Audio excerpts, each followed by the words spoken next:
حضور علیہ الصلاۃ والسلام کی جگہ بدل دیتے تھے، یعنی اپنے بیٹے، بھائیوں، بھتیجوں میں سے کسی کو حضور صلی اللہ علیہ وسلم کے بستر پر سلا دیتے تھے، یا خود حضور صلی اللہ علیہ وآلہ وسلم کے بستر پر سو جاتے تاکہ اگر حملہ ہو جائے تو ہماری جانیں حضور صلی اللہ علیہ وسلم پر فدا ہو جائیں۔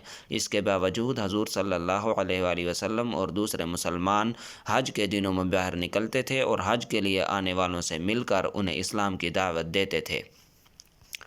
ان حالات میں محرم 10 نبوی میں بائیکاٹ نامہ چاک کیے جانے والا واقعہ پیش آیا۔ اس کی وجہ یہ تھی کہ شروع ہی سے قریش کے کچھ لوگ اگر اس بائیکاٹ سے راضی تھے تو کچھ ناراض بھی تھے، اور انہیں ناراض لوگوں نے اس کو ختم کرنے کی تگ و دو کی۔ اس کا اصل محرک قبیلہ بنو عامر بن لوئی کا حشام بن عمرو نامی ایک شخص تھا۔ یہ رات کی تاریکی میں چپکے چپکے شعب ابی طالب کے اندر غلہ بھیج کر بنو ہاشم کی مدد بھی کیا کرتا تھا۔ وقتاً فوقتاً حشام بن عمرو نے بائیکاٹ نامہ ختم کرنے کی مہم میں مختلف قبائل کو لوگوں سے رجوع کیا اور لوگوں کو اس بات کی طرف متوجہ کیا کہ یہ ظالمانہ فیصلہ کیوں ہوا۔ اللہ تعالیٰ نے حشام بن عمرو کو کامیابی عطا کی اور 4 لوگوں پر مشتمل ایک گروپ اس کے ساتھ بائیکاٹ ختم کرنے کی مہم میں شریک ہو گیا، جن میں زبیر بن امیہ جو حضرت ابو طالب کے بھانجے تھے، مطم بن عدی جو عبد مناف کی نسل میں سے تھے، ابو الجنتری ابن حشام اور زمع بن الاسود شامل تھے۔ 6 اور لوگوں کے ساتھ مل کر ان لوگوں نے عہد و پیمان کیا کہ بائیکاٹ ختم کرنا ہے اور اس میں زبیر پہل کریں گے۔ صبح ہوئی تو لوگ حسب معمول حرم میں پہنچے۔ زبیر بھی ایک خاص جوڑا زیب تن کر کے پہنچے۔ پہلے بیت اللہ کے 7 چکر لگائے، پھر لوگوں سے مخاطب ہو کر کہا، مکے والو، کیا ہم کھانا کھائیں، کپڑے پہنیں اور بنو ہاشم تباہ و برباد ہوں؟ نہ ان کے ہاتھ کچھ بیچا جائے، نہ ان سے کچھ خریدا جائے۔ اللہ کی قسم میں بیٹھ نہیں سکتا یہاں تک کہ اس ظالمانہ اور قرابت شکن بائیکاٹ کو ختم کر دیا جائے۔ ابو جہل جو مسجد حرام کے ایک گوشے میں موجود تھا بولا، تم غلط کہتے ہو، خدا کی قسم تم اسے پھاڑ نہیں سکتے۔ زمع بن اسود نے کہا، تم زیادہ غلط کہتے ہو، جب یہ بائیکاٹ نامہ لکھا گیا تھا تب بھی ہم اس سے راضی نہیں تھے۔ اس پر ابو الجنتری نے کہا، زمع ٹھیک کہہ رہا ہے، اس میں جو کچھ لکھا گیا تھا تب بھی ہم اس سے متفق نہیں تھے اور اب بھی اسے ماننے کو تیار نہیں ہیں۔ اس کے بعد مطم بن عدی اور حشام بن عمرو نے بھی اس بات پر اتفاق کیا کہ ہم اس بائیکاٹ سے اور اس میں جو کچھ لکھا ہوا ہے اس سے اللہ تعالیٰ کے حضور برات کا اظہار کرتے ہیں۔ یہ دیکھ کر ابو جہل نے کہا، یہ بات رات میں طے کی گئی ہے اور اس کا مشورہ یہاں کی بجائے کہیں اور کیا گیا ہے، یہ تم لوگوں کی سوچی سمجھی سازش ہے۔ ابھی یہ لوگ باتیں کر ہی رہے تھے کہ حضور صلی اللہ علیہ وآلہ وسلم کے چچا حضرت ابو طالب تشریف لائے۔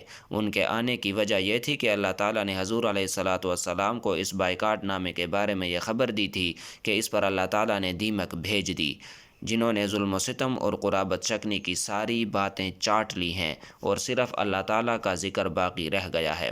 حضرت ابو طالب نے بائیکاٹ کرنے والوں سے کہا، قریش کے لوگوں، میرے بھتیجے نے مجھے یہ خبر دی ہے کہ معاہدہ کو دیمک نے چاٹ لیا ہے۔ اگر یہ قول جھوٹ ثابت ہوا تو ہم تمہارے اور اس کے درمیان سے ہٹ جائیں گے اور تمہارا جو جی چاہے کرنا، لیکن اگر محمد صلی اللہ علیہ وآلہ وسلم سچے ہوئے تو تمہیں بائیکاٹ اور ظلم سے باز آنا ہوگا۔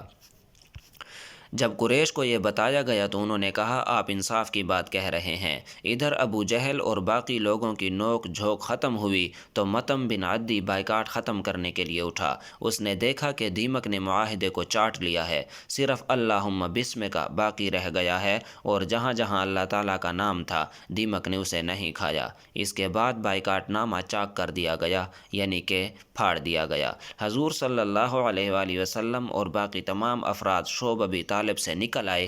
مشرکین نے حضور صلی اللہ علیہ وآلہ وسلم کی نبوت کی ایک عظیم الشان نشانی دیکھی، لیکن مشرکین نے اسے تسلیم نہیں کیا اور وہاں سے چلے گئے۔ ان کا رویہ وہی رہا جس کا ذکر اس آیت میں ہے، اگر وہ کوئی نشانی دیکھ لیتے ہیں تو رخ پھیر لیتے ہیں اور کہتے ہیں یہ تو چلتا پھرتا جادو ہے۔ جب مسلمان شعب ابی طالب سے واپس لوٹے تو مسلسل فاقہ کشی، بھوک اور پیاس کے باعث بے حد کمزور ہو چکے تھے۔ ان کے چہروں پر ہڈیاں نمایاں ہو گئی تھیں اور ان کے بدن کی کھال سورج کی تمازت سے جھلس گئی تھی۔ عام الحزن عام الحزن کا سال جو ہے یہ شعب ابی طالب کے مسلسل رنج و الم اور دائمی بھوک کے بعد ایک اور حادثہ پیش آیا کہ حضور صلی اللہ علیہ وآلہ وسلم کے شفیق چچا ابو طالب کمزوری کے باعث بیمار ہو گئے اور 86 سال کی عمر میں انتقال فرما گئے۔ اس صدمے کو ابھی کچھ عرصہ ہی گزرا تھا کہ حضور صلی اللہ علیہ وآلہ وسلم کی ہمدرد، غمگسار اور بے حد محبت کرنے والی شریک حیات حضرت خدیجہ رضی اللہ تعالی عنہا انتقال فرما گئیں۔ یہ وہ ہستی ہیں جنہوں نے غم و خوشی میں ہر لمحہ حضور صلی اللہ علیہ وآلہ وسلم کا ساتھ دیا، اپنی دولت حضور علیہ السلام پر نثار کر دی۔ حضرت ابراہیم رضی اللہ تعالی عنہ کے علاوہ حضور علیہ السلام کی سب اولادیں انہی کے بطن سے پیدا ہوئیں۔ حضرت خدیجہ رضی اللہ تعالی عنہ جو عیش و عشرت میں پلی بڑی تھیں، مگر انہوں نے انتہائی صبر و ثبات اور خوش دلی سے شعب ابی طالب میں محاصرے کے دن بھوک اور پیاس کی تکلیف اٹھا کر گزارے۔ حضور علیہ السلام کو آپ رضی اللہ تعالی عنہا سے بہت محبت تھی۔ حضور علیہ السلام زندگی بھر ان کو یاد کرتے رہے۔ جب حضرت خدیجہ رضی اللہ تعالی عنہا نے زندگی کو خیر بات کہا، اس وقت ان کی عمر 65 برس تھی اور حضور علیہ السلام کی عمر 50 سال تھی۔ انتقال کے بعد ان کو حجون میں دفن کیا گیا۔ حضور علیہ السلام نے حضرت خدیجہ رضی اللہ تعالی عنہ کے متعلق ارشاد فرمایا تھا، خدیجہ رضی اللہ تعالی عنہ اس وقت ایمان لائیں جب لوگوں نے میرا انکار کیا، اپنے مال سے ایسے وقت میں میری مدد کی جب کسی نے میرا ساتھ نہیں دیا۔ اللہ تعالیٰ نے مجھے ان سے اولاد عطا کی۔ ان مشفق، سرپرست اور غمگسار اور ہمدرد بیوی کی وفات کے بعد حضور صلی اللہ علیہ وآلہ وسلم بہت مغموم اور افسردہ رہنے لگے۔ حضرت خدیجہ رضی اللہ تعالی عنہا ابھی چھوٹی تھیں اور ان کی دیکھ بھال اور پرورش کا مسئلہ بھی درپیش تھا۔ یہ حالات دیکھ کر حضرت عثمان رضی اللہ تعالی عنہ بن مظعون کی زوجہ حضرت خولہ بنت حکیم نے حضور علیہ السلام کو دوسری شادی کی جانب مائل کیا اور حضرت سودا رضی اللہ تعالی عنہ حضور صلی اللہ علیہ وآلہ وسلم کے عقد میں آئیں۔ حضرت سودا رضی اللہ تعالی عنہ کے پہلے شوہر حضرت سکران رضی اللہ تعالی عنہ تھے۔ دونوں نے دوسری ہجرت حبشہ میں شرکت کی تھی۔ حبشہ سے لوٹنے کے کچھ عرصہ بعد حضرت سکران رضی اللہ تعالی عنہ کا انتقال ہو گیا تھا۔ حضرت سودا رضی اللہ تعالی عنہ بیوہ تھیں اور اس وقت ان کی عمر 50 سال تھی۔ حضور صلی اللہ علیہ وسلم کی عمر بھی اس وقت 50 سال تھی۔